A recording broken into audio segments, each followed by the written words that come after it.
All right, so we're here with the Throw Show. It's Trevor and I, and we've got Darrell Hill, 2016 Olympian, Diamond League champ from 2017, and NCAA runner-up with a weird tie in 15? 15, yeah. So, Darrell, I'm extremely excited to have you on the podcast, and again, thank you for being here. And I just, you're the man, and I appreciate this. And of course, I love the jersey that you're wearing there. That's awesome. Right, yeah, I had to make sure I was representing when I got on. Yeah, so that's awesome. So where I just want to start is like walk us through, because I don't think many people even really know your background as a thrower and where you came from, and a lot of these guys come up and they're already throwing.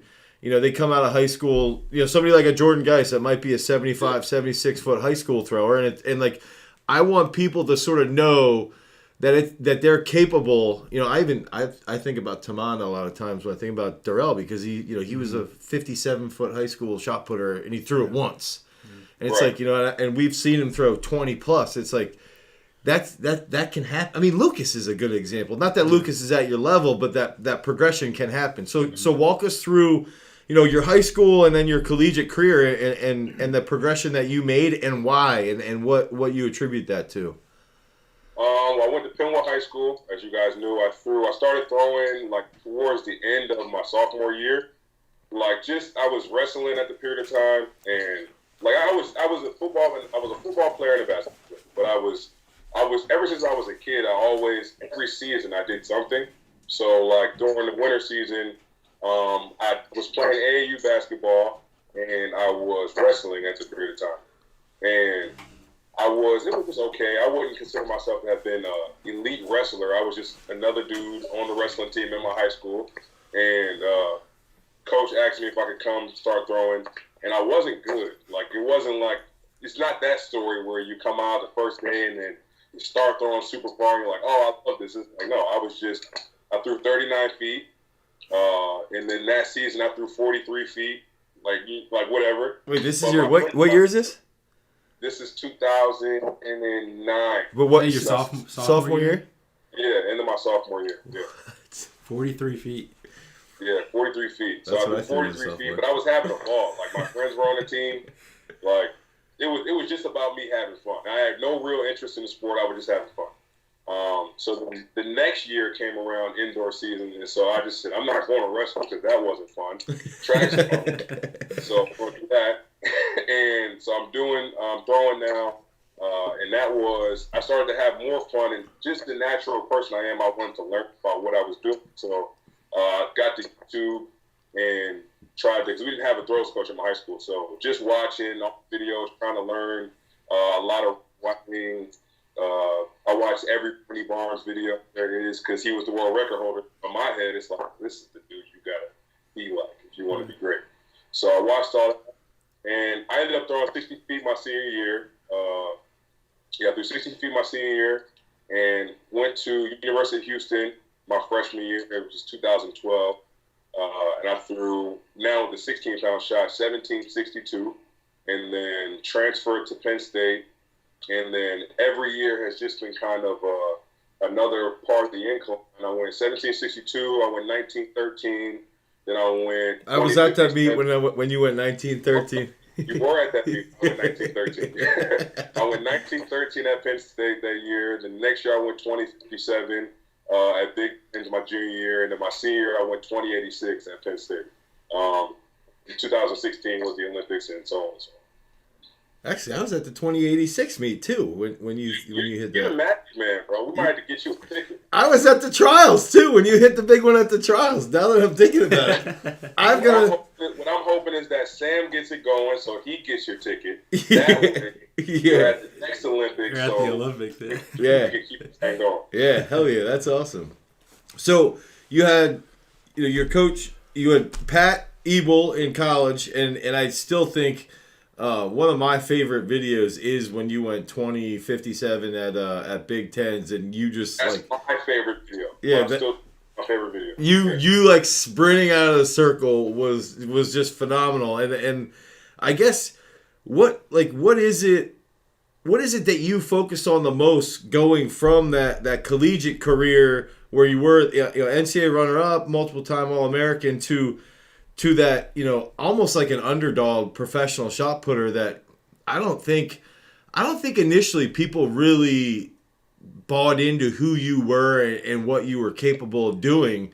Right. Even all the way up until the trials, I feel like nobody really truly thought that you could go 21.63 at the trials and really shock the field, really. It's really just I'm on this constant quest to try to get better. And my goal is simple. I want to be the best ever. So if that's the goal, then every step of the way, you just focus on trying to get better and better and better and better. So after a 2015 season where I threw 20.86 and I don't make the World Championship team, a lot of people call my career, but I was disappointed because I spent the whole summer fouling all of these throws that 21 mid, throws that would give me opportunities to be competitive with a lot of these guys. So I've seen a lot of fouls that let me know that I had potential to compete, because the marks that were getting medals, I think maybe 21.30, something like that, got a medal in 15. And I had been fouling 21.40, 21.50 all summer. So I'm like, okay, well, if I could just ever, the story for a while was if I could just ever get one. If I could just ever get one, then I can get an opportunity. I even remember at Pan Am Games, you had a huge foul. I remember Tim even saying like it was like 21.50, that a big foul that he thought that could have been, and it wasn't that big of a foul for, like, you didn't blow out of the circle either. I think it was because it might have been even the way I was fouling. Like, I was bringing the throws into the circle. I was just fouling on a toe board. So if in my head, I'm throwing these distances, and I'm not, I'm fouling on a toe board. But when you bring a throw back into the circle, you know that you are physically capable of this mark. You have a technical problem that you need to address, but it's not a physical issue at all. Right. So going into the 2016 season, that's why I was so confident, because I said, I know that I'm physically capable. I know that I'm competitive enough, because at all these competitions, I'm making the ball go. I just need to figure out something. I need to figure out this change I need to make so that I'm not fouling these throws and that I'm keeping them. And I think that's what 2016 was. All the throws I had that summer were throws that I had seen before. I just was not getting fouls. The whole summer, I was like, well, here's just another year of, instead of my heels hitting the toe board, now my heel's flat. So now I'm just getting the marks. Nothing changed other than my heel's flat now instead of hitting the toe board. So what do you think? So by that time, 2016, you're with Art, and I think that's what I wanted where I want to go. And Trevor, if you have questions with this, is you're starting to focus on that technical aspect, and you're recognizing one, you've got the motor, you've got the speed, you've got the strength and force development, all that stuff, but you're recognizing, okay, I've got a technical error. What was it that, being with Art in the beginning there in 2016 and figuring out how to keep that heel down and all that, do you have a specific model? What was it that got that heel down, and anything along those lines? Man, it's really, really simple. It's not even one thing that we could just talk about.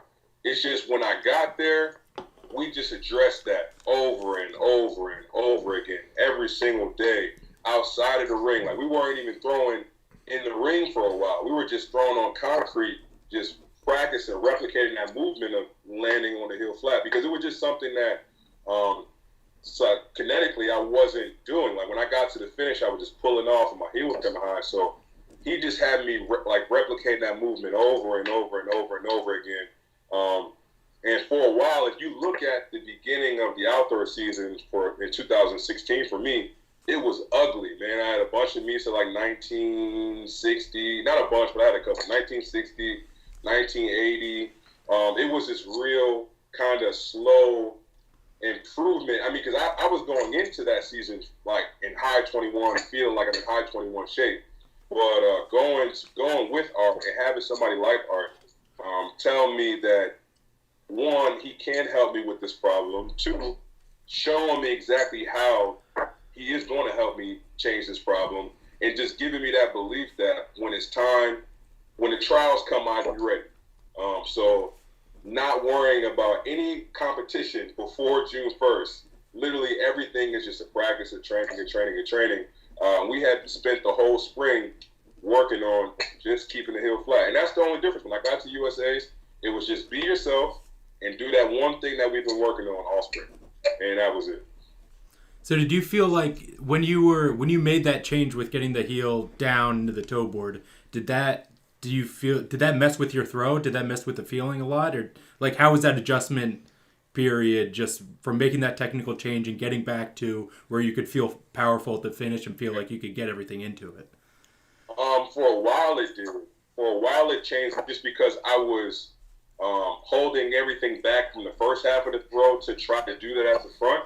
Mm-hmm. If that makes sense. Like I was changing everything I was doing in the back to try to make sure that I got my heel down at the front. Okay. So for a while it felt less powerful. That's why the distances were so down for about 2 months, because I wasn't comfortable with, like I couldn't go full speed and know that I got to get my heel down at the front, because it was something I hadn't been doing for years. Mm-hmm. And then the funny thing about it is now I feel most powerful when I get my heel down. Yeah. I think that, you know what I'm saying? Yeah. That's huge for just like people to understand too, that like, you know, having that long-term goal of making that technical change for, you know, looking forward into the future that this needs to happen and not worrying about what happens in between that time. Right. Yeah. Like I'm a big picture person. So that's I think that's one of my best traits, is that I can have a big goal and put it on the board and work backwards from there, and really, because I feel like I surround myself with the right people. I feel like that's important. Being with Art, being around Joe, and believing in myself, I'm saying this is the team that is going to help me do it. And if I just trust in this, when this date comes, I know if I just be myself, I can accomplish whatever it is I'm trying to accomplish, which at that period of time was making it to the Olympics. And that kind of, achieving that goal really kind of put the stamp on me and Art's relationship. I said, okay, you could tell me to go do 3 backflips, and thumbs up now. Right? Right. You got me. You helped me. That's awesome. Helped me do this one thing, get this heel flat. I saw the mark. I made the team, and he's just looking at me like, oh, like it's not him. It's not like he looked at me like it's not rocket science. I didn't coach you up and change everything. I just helped you do one thing, and this was all you. And I was like, okay, well, right. I'm ready. Walk us through that prep into the trials, because I remember.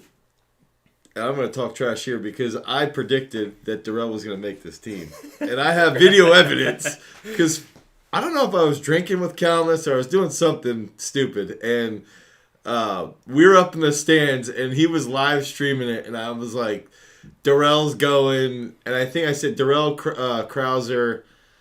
And I was a little unsure about the third. But anyway, I just want to brag about that first.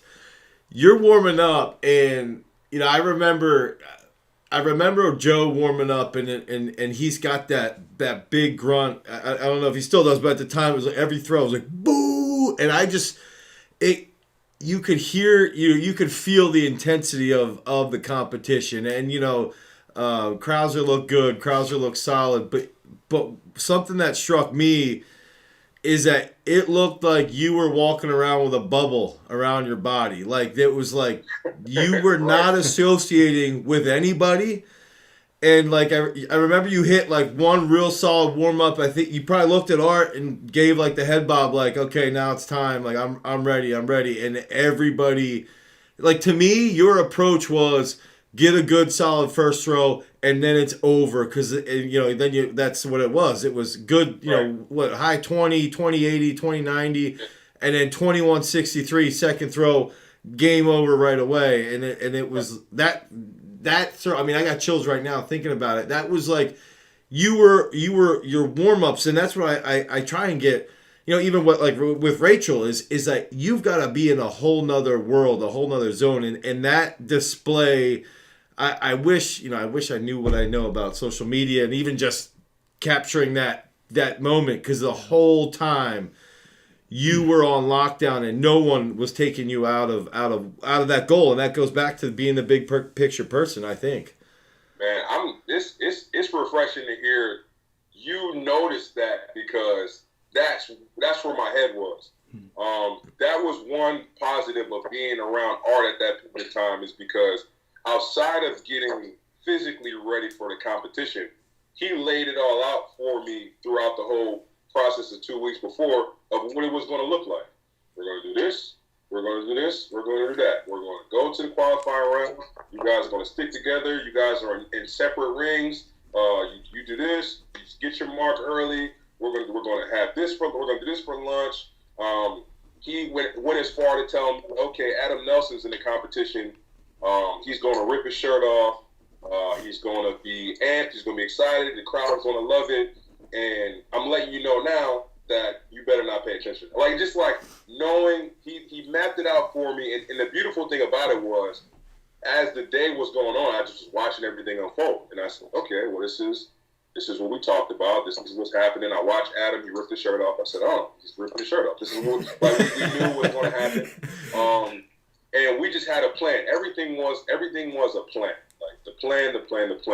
And I was comfortable with my own training, and I just knew that it wasn't about anybody else. It was just about, if I put forth the performance that I knew I could achieve. That was the one thing. When you get to a point where it's not about anybody else. It's if you execute what it is that you want to do, you can achieve the goal. That one feeling, when you get to that point in your brain, it's like, well, I'm not worried about anybody else because I'm worried about trying to execute this goal. So it is the warm-up. So Joe's yelling, he's doing his thing, but I've got my own warm-up. So I'm watching myself warm up, and I'm like, that's good. I am ready. And that was the plan. Go out, get a solid throw in round one. It was 20.98. I'm like, oh, that's great. Like, right. When I seen that, I knew. I said, round two. I even think I remember you hit it, you came out, and you did like the head bob, like, okay. Yeah. And then the next throw, bam! It was that celebration too. Is one of my. I wanted to win. Like that was the big thing about it for me. Also, is I realized early, if I'm not trying to win, I can lose. Like I have to be trying to win. So even when there was Joe and there was Ryan, and I didn't win, but the reason why I threw far is because I was in an attempt to win. Right. And my plan was, after 20.98, I said, okay. No one else threw far. I was winning after the first round. I said, it's time to put a stamp on this competition. I could take the lead right here and make everybody else uncomfortable, but then Ryan beat me to it. He threw 22 right before me. So I was like, okay, well, I was already preparing for a big throw, so I said, well, I still got to get my throw, but he definitely threw it a little further than I did. I even think, going a little full circle, watching the comp this year, and I just realized that even in the beginning of this podcast, I didn't even address that he was the national champ last year, which is pathetic. Oh. But watching that comp, because I just love like the little stuff that you do, and watching that comp in Des Moines, and I felt like that was the same. It was almost the same situation, and everybody knew. I don't know. Everybody knew that you had that one like the whole time, and in my mind at least, even though Krauser was in there, it didn't. The energy was in your favor, and I don't. It's like watching a football game sometimes where you can't really measure it, but you feel it, and I don't know if that. And maybe that's something that Art did teach you, how to carry yourself and how to have that confidence and know, like, I did the preparation, I'm here. Right. So I guess what I wanted you to do too is, like, I want you to walk us through a throw. Like, what does Darrell Hill think about, the steps, like you're putting the shot in your neck, every little thing.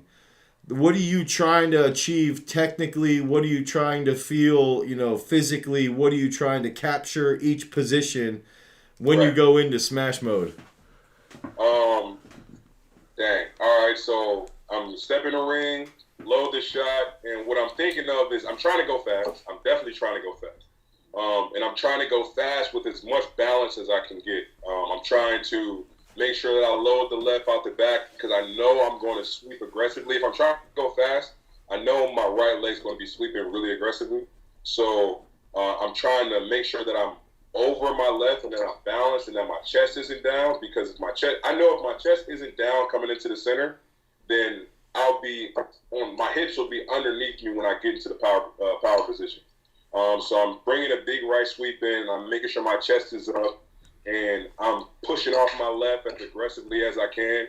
And when my left hits down, I'm getting it off the ground as aggressively as I can too, and I'm slamming the front with a flat right here. Okay. I'm writing this down. That's a lot. So do you now when you're like actually like that throw at the 2016 trials that Right. your second throw, like what is that what you were thinking in the back of the circle? Like all that was kind of swirling around in your head at once, or was it like I was thinking be as aggressive as you can, and when you get to the front, make sure that heel is flat. Because I didn't have I didn't have the rest of that developed yet. I just knew that I could go fast, and I knew just to throw. I just knew how to throw. I just knew whatever it looked like, I was just going to be aggressive across the ring. And when I got to the front, I was going to punch as hard as I could and slam my heel into the ground as hard as I could.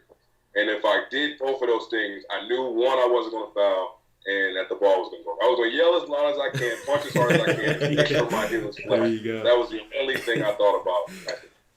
I think it's interesting because it's a little more like when I did a podcast with Stipe, and he had said mainly talking about 2017 Worlds, and he had sort of mentioned how he was approaching that with like this empty head, like he was trying to go into the circle and just cut his brain off because he didn't want to think too much. Right. And it's interesting for me because I think some athletes can get away with what you just said. You punch as hard as you can and you put the freaking heel down, and it's a much more practical approach. Whereas, Stipe might be a little bit, and it might also be his background. He was in kickboxing, so it is a little bit more of like a flow type sport. Where I'll even comment on that because that's where I am today when I get to high level competitions. It was great to hear you say that. He said that because we train so much. I train so hard so that when I get to a competition, I can turn my brain off. A perfect example of that is, and I was just saying this, is my Diamond League final throw. Is that throw for me is what 100% effort and zero thinking looks like. That's what, like in my head, when you pick a throw and you say, what is you going at 100% and you not thinking look like? And that's the throw for me. Is I was at that point, I said, I'm not thinking anymore. I'm just gonna go and be as aggressive as I can and just throw, because you train all year. How I look at it, you train all year that when you get to those pressurized moments, your body is reacting. You're not thinking. Your body's just doing its muscle memory. Yeah. At that point.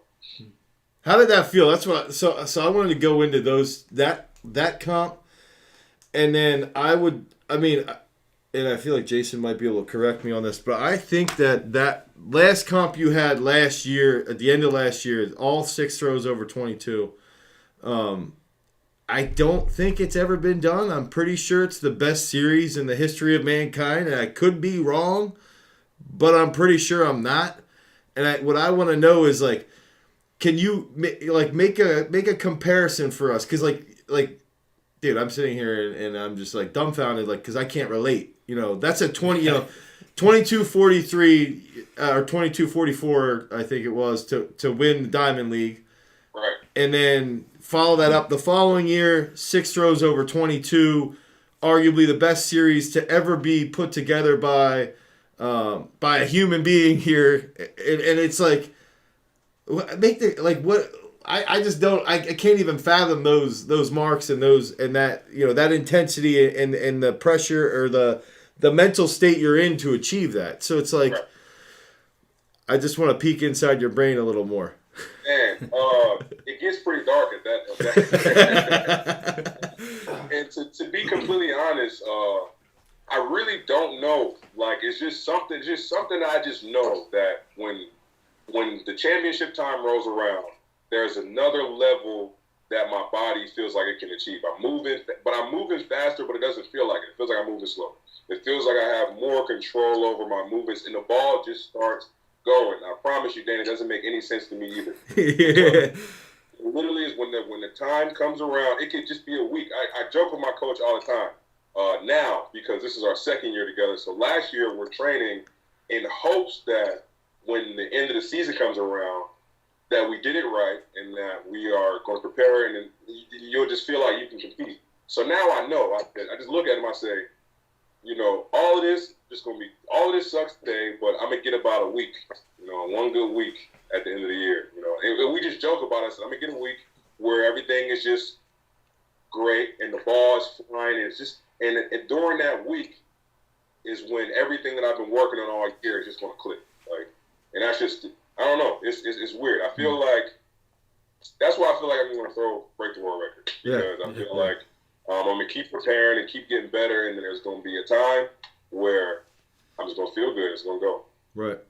So I wanted to ask about like his mental approach, your mental approach, Darrell, when you're in training then. Because you're saying, where it is such a different, and I see the videos that Coach Garza puts up. So I'll say that too. You're with Greg Garza now. And I'll see some of the videos that he puts up where you guys are working through the position in the middle or whatever it might be. Are you really, really mentally, and I always say, it's funny because even Rachel and Mo will say this too. Darrell's the one who always looks the best in those videos. I'm like, well, no shit. He had 6 throws over 22. What do you expect? But what are you thinking, when you're approaching a technical change in practice, what's your mental approach with something like that? So it was different last year, right? Because I'd like to just come on here and tell you that switching coaches is the easiest thing in the world and that it's just it's all great and you just openly trust people and everything that they have to say, but it really does not work that way. Last year was a great year for me and my coach, but it took a lot of debates. Like, I'm a person, I don't feel like I know it all, but I do a lot of research and homework, and I felt a lot of things in the throw. So if you're telling me to do one thing, you have, and that's why I have a different appreciation for movement now, is because when anyone's telling me to do anything, you have to explain to me why and how it connects. Mm-hmm. And my coach is really good at that. He has a lot of ideas, and he was really patient with me because I'm not the easiest person to work with. Saying, hey, do this out the back. And I'm like, well, why, though? Because that changes this, and that doesn't connect to this. And so he was just able to explain to me the reasoning behind what he was asking me to do and how they connect so that I could see it. So now it's just trust. If he tells me, hey, you need to do this with your left arm, I'm like, okay. Because I know that I can trust his knowledge. I can trust his direction. And I believe he has just a good feel for movement in general. Mm-hmm.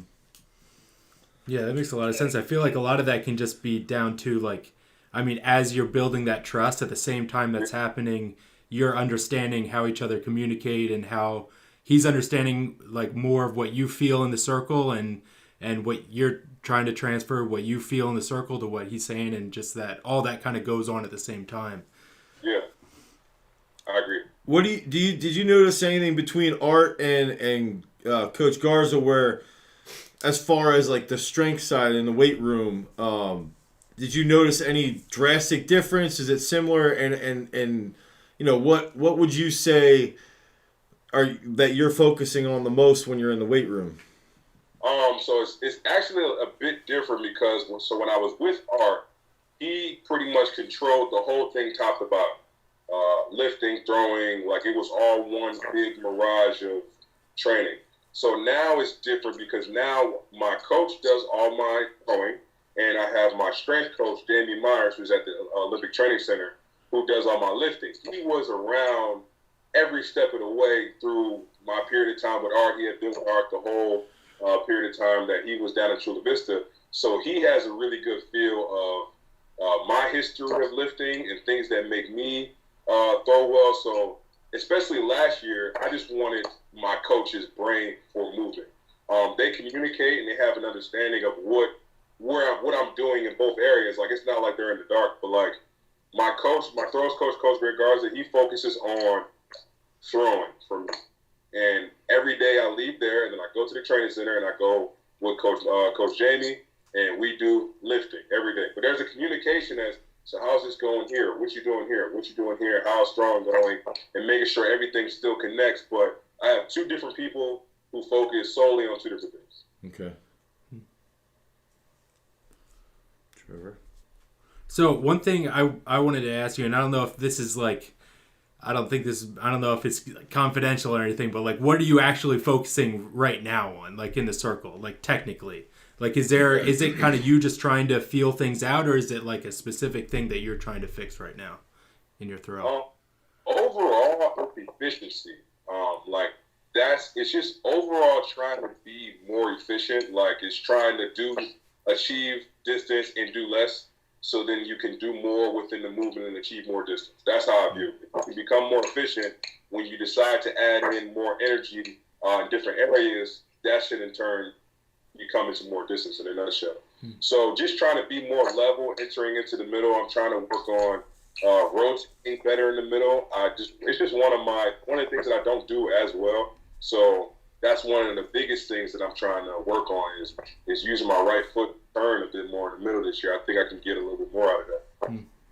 Do you think this is actually something that I was talking with actually Legend a little bit? So we were talking about the right side. So I used to always say, like, I would very rarely cue moving the right foot. Then I would say probably a year ago, maybe 2 years ago, I did start to talk more about turning the right foot. And now I'm sort of, as a coach, in this position where I believe the left leg can influence how not mine, but the athlete's right foot would turn. I think the left arm might influence how that right foot actually turns. And I think the right quad can even influence how that right foot would turn. So it's like 3 other influencers that can impact what your right foot is doing and how that right shoulder would then contribute. And I guess what I wanted to ask you, because I always feel, I mean, this is my favorite. Trevor's going to make fun of me.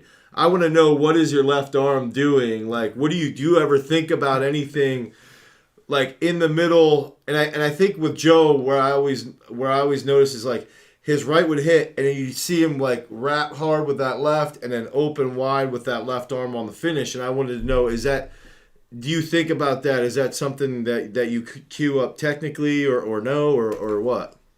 No, not actually.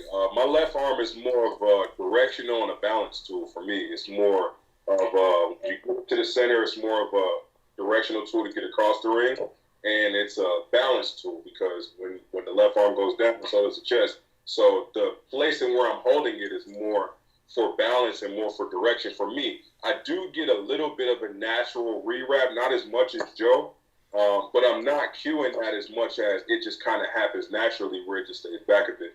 I feel like Joe may work on that where he is intentionally throwing that arm back to get more separation. But for me, it's more of a reaction to me trying to hold the left to make sure that I'm more balanced. So. Right. Okay. Then do you actively throw it at the front then, or is it more just all right side of the front? It's all right side. I need to be better at that. Okay. If I'm being honest, that's where the world record is, Darrell. Maybe so. That's another thing I'm also trying to improve on is getting more. A little more linear in my finish. I'm getting better at it. Last year was a step in the right direction, but there's more. So I want to get more on that too. Instead of pulling off of it as much, I want to get more into the sector with my right side. Right. Yeah, I'm trying to think. I've got a lot of thoughts going through my head. I still think it's crazy. Darrell threw 6 throws over 22 meters last year. If we go back to that actually for a little bit, I was just going through those videos, and like you were really, it really looked like you were missing it. Like just your reaction after the throws. I always thought it seemed like you felt like there was a lot more there, and that you were kind of just not quite feeling it. I don't know. Maybe I was wrong. I don't know, but no, it's not wrong. It's just like I was losing for the second half of those throws. I was losing. Okay. So I was digging for about 20 centimeters trying to win. If you ask me how do you get 6 throws over 22, I say open up at 22 and then have somebody else throw really, really, really, really far and then figure out mentally how you can figure out how to win. That's how you get 6 throws over 22. is I was just trying to win. Every time I'm like trying to focus on a little, like it forced me to think a little bit more. So I was doing a bit more thinking through that. So I was missing just a little bit. Early in the competition, I was missing a little aggression across the ring, and then I missed the finish a couple times. It was close. Like I don't know if I was in shape to throw 2270, but what do I know? I don't know. But it was a great day. I think that was I think that moment right there is where me and my coach's first year together kind of comes into play, because we spent so much of the year just trying to get to know each other and learn movements while competing, because I did the whole indoor season, so we never really had a big break of time where we could just focus on just movements and training. We were competing the whole year. I competed all year. So when you get to that period of time, there's a few technical things that I might not be as sharp as, but I'm competing. So it's that 1 week that I talked about where the ball's flying and I just don't have just that crisp technique that I can dig into to throw 22-62. Yeah. Right. I guess, okay. So this goes back to the mind game that you have and the confidence that you have. And what's scary to me is to think about, you're 25 now, right? Yeah. He's like, to me, so you're 25, you have 6 throws over 22 meters, and the fact that very few people, I mean, I've even mentioned you and I don't do a good enough job of like talking trash that he could break the world record. Yeah. But you're 25 years old, so go back in time. You go to the Olympics. You're 23 when you qualify for the Olympics. You had that mental game when you're 23. You've got 2 years under your belt now. At that elite level, you have the best series possibly ever. I want Jason to fact check that. He says it's accurate. You win the Diamond League. Mind games now. Do you play mind games with anybody else? Or are you just playing your own game and everybody's got to chase you? Like, are you, I always heard the stories, and even Reese, when I did a podcast with Reese, and he sort of talked about some of the things he would love to do is like talk to everybody else because he knew it always pissed people off. And it's like, are you so good now that you play those mind games, or do you just worry about yourself and that's it? If I'm being 100% honest, I'm not interested in any mind games. Okay. Like, I don't think it's healthy. I think the moment you start focusing on what you can try to do to deter somebody else from their success, you focus a bit less on your own success. So for me, I am strictly focused on trying to get better, because I know that I can compete at a really high level. So, and I know I'm going to need to compete at a really high level to beat the people that I'm trying to beat. So there is no mind games. Like, the only mind game is showing up to a competition prepared and really confident, because that's more scary than anything I could ever say to anybody. Right. Like, I could tell a joke, but if I can't throw 23 and Ryan Krauser can, then I lose, and he'll laugh at me afterwards. So, I'm not even interested in that, because these dudes are too good. Like, they're too good. So the only way to beat those guys is straight up. You got to beat them. Yeah. So, are you going to go to U.S. Indoors this year? No. Okay. Here's my question. Do you ever think? Because I'm sitting here going, I mean, maybe the year, World Indoors is that 2020 or 2021? 2020. Okay, so do you ever sit there and go, first step, I want to break the world record indoors? Because I think you can. I think you could right now, but I think, obviously it's far, but it's one of those things where it's like, in 2020 it's an Olympic year. Do you ever challenge yourself that way? But at the same time, I'm going, you're 25, you're going to be 26, 27. You do have a couple more indoor years that you could try and chase that. Is that of any interest, or is it more like, nope, all I care about is, winning the Olympic title, winning a world title, breaking the world record outdoors? I mean, I'd be lying to say that listen, world records, any world record is interesting. But I'm, like we said before, it's a big picture goal for me. So if I break the indoor world record and which is 22.66. So that means I would have to have thrown 22.66 to break the 22.67 to break the indoor world record. If I broke the indoor world record at 22.67 and didn't win the Olympics, I'd be really upset with myself.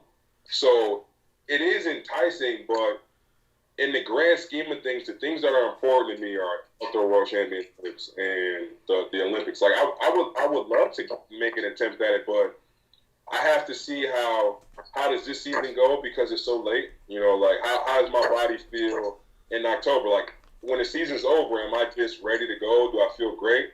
Like do I just roll into trying to compete into the indoor season, or do we shut it down to try to prepare for the Olympics? Because the Olympics is a little bit earlier than usual, so the period of time in between makes it a little iffy to guesstimate, if that makes sense. So.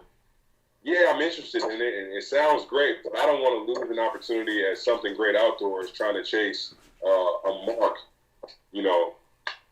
I mean, I plan to do indoors 2020, so if I'm doing it, then I'm going to be trying to throw real far. So, so you're going to break the world record indoors 2020.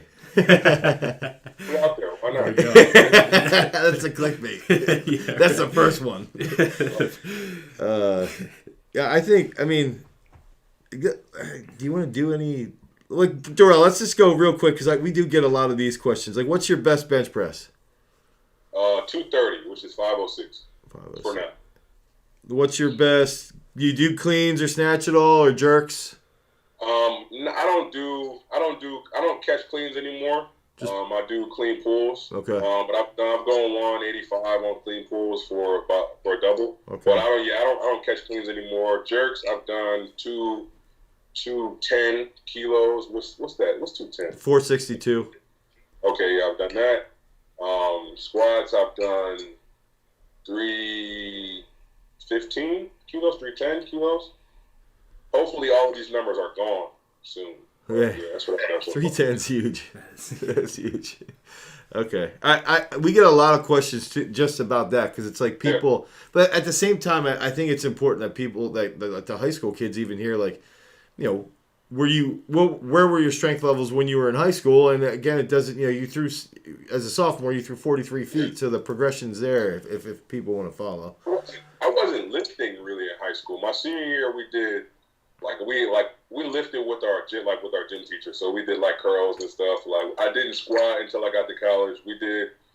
I never cleaned or anything until I got to college. We did bench press. I think I got 315, 320. Okay. My senior year, so like we really weren't doing any weight room training. I ran a lot in high school. Like that was in high school. Throwing for me was running based because we had a really, really, really good track program. So I did a lot of running and jumping in high school. Like I ran a couple 4x4s and I'd run indoors in the hallway. Our team, like it sucked, but that was, and I had a lot of carryover from the football season. So it was football training and driving the sled and, you know, just offensive lineman, defensive lineman training, like rolling into the indoor season. That was where most of my strength and stuff kind of came from. But we didn't do much lifting. Okay. Yeah, I just think, you know, heading into this year, I don't know. I just, you know, when do you plan on opening up? If you don't mind, I mean, if you don't want to share, that's fine too. Okay. Mid-April, I'm thinking. I haven't decided between UCLA or San Diego. No, not San Diego State. UC San Diego, which is the Triton. So I haven't decided if I'm going to open up at Triton or UCLA. UCLA is where you went like 2190. Was that last year? Yeah. Yeah. Okay. No, 2017. 2017. All right. Yeah, I'm excited to watch. I'm excited too, just because and this is a question I do have, is like, let's say you make the Pan Am Games. Is that where, do you want to go down to Pan Am Games and then come back to Worlds, or do you look at it more like, well, I want to lay low until Worlds? I haven't really looked at the schedule to see where Pan Am's fits. Like as far as diamond leagues or like competitions, like, but I'm interested in things. Like I'm the guy who likes to go to all the competitions, represent the U.S. if I can. A goal of mine is to win every gold medal there is to offer. So I want to go to Pan Am's. If I do go, I'm gonna be trying to break the record, whatever that is. I think O'Dane might have it at 2167 or something. So if it does fit in the schedule and I get the opportunity, then I'm definitely going to try to go. And try to throw far, and then So I hope it fits. I'm not really sure yet if it does. Okay. All right. Do you have any questions, Trevor? One thing I do want to ask, and we, just for like any like high schoolers or like college throwers listening in, like what would you say is your best piece of advice for people like grinding through college? Maybe you've had some bad meets, or maybe you're just focused on training. Like what is your biggest advice for the throwers listening? Man, you just gotta believe in yourself. Like it sounds real cheesy and corny, right? But like this isn't football, man. Like it's not a contact sport. Like you can't hit me and knock me back 5 yards. Like you can't interfere with what I can do to be great. Like when you step into the circle, it's a one-on-one game. It's literally just you. So I feel like a lot of people get caught up in looking at the starting list, seeing who's going to be there. They get caught up in that. It's a big thing for throwers. Like I did the same thing. So that's a big thing. Or getting caught up in, a bad meet that you might have had, but it's just you in the ring. So just focus and believe in yourself. Trust the people that, your coaches, like, especially people who go to college, you signed to that college, you trust the person who is there with you. Like that's your coach. He or she has your best interests at heart. So trust the people that you're working with, and when you get to a competition, trust that you're prepared, and just believe in yourself. I think I want to add, just because you did say this before we went live, is that one of the things you even mentioned was being a sponge. Like you're a sponge, and that's why. Right. That's why you're at the level you're at. Is you are a sponge. You're soaking up as much information as you can, and even just you talking about with Coach Garza, it's almost like he's educating you and you're educating him, and it's like this give and take, and you're taking in as much information and knowledge as you can, because it's going to make you better. I think that's important. I am the spongiest sponge who ever spun. Like I'm watching all the videos. I am listening. Obviously, you got to decipher through information because not all information is good information. But I've gone through enough information that I can look at it now and just hear somebody else's perspective and why they do what they do, because I'm just interested now in how things correlate. So I'm interested in if somebody does something one way, I'm not interested in trying to tell you that you do it wrong. I'm interested in hearing why you do it and being able to look at it and see how those things correlate. So, yeah, just be open to information and do the homework, man. Like especially now, there's so much information available. Like, dudes are throwing, the videos are everywhere. Like, YouTube is everywhere, man. And there's so much information out there. So just be a sponge and watch interviews like these and just listen to people talk. I'm more interested in what's going on in people's head, what's going on in the ring. So yeah. All right, let's go. Let's go to the. We've got something called the Red Hot Minute. So we're gonna ask you a whole bunch of different questions. Okay. And I'm just excited because Darrell's he's got the 13th furthest throw of all time, and he's got the best series of all time, and we get to have him on the Red Hot Minute. Yeah, yeah, seriously. So you want to go first? Yeah, I just got 2 questions. One's more serious question. So wait, is this the Red Hot Minute, or we just answer a question? You just answer, but it'll be like some of them are gonna be dumb. I mean, answer them like fast if you can. If you want to expand on them, you can. Whatever. Okay. But you actually you did talk about this a little bit, but more of a yes or no would be good to have. If you were to pick one or the other, and I say go for both, but the Olympic gold or the world record, which would you pick? Olympic gold, easy. That's really? Stupid. Easy. What? That's an easy one. I would have made it. You gotta word it like this. Okay, Olympic gold, or. Right. He breaks a world record on his last throw at the World Championships to win the world title. So he gets a world title and a world record on his last throw, or the Olympics. The Olympics. Because I think that made it a little bit more difficult, but the Olympic gold is still like that's king. Okay. Like if I leave this sport and I leave the sport at 22:44, right? And I'm an Olympic gold medalist, like yeah. There we go. And like Ryan Krause could retire today, and he's one of the greatest ever. Right? Yeah. He broke the Olympic record. He's got the Olympic gold. Like when you think of the sport of track and field, you learn about the World Championships, but you know about the Olympics before you take a step into whatever the sport is. So Olympic gold is king. Yeah. What's your other one? All right, my other one is Pennsylvania or California. Well, for Pennsylvania. I'm not gonna say anything other than just one or the other. All right. Good. All right, I got a couple that go off of that, and Jason's already mad at me for wanting to ask this, but this mainly just goes back to where we're from. That's Pat's or Geno's. Oh, ew. That's what he said. Either, man. Jim's on South Street or Larry's in West Philly by St. Joe's University. So my mom grew up. You had to choose one, Pat. Okay, my mom's from Roxborough, so we would always go to D'Alessandro's. Yeah, that's number 3 for me. They're really good. Yeah. Really. Meek Mill or Wu-Tang Clan? Meek Mill. Boom! Get out of here.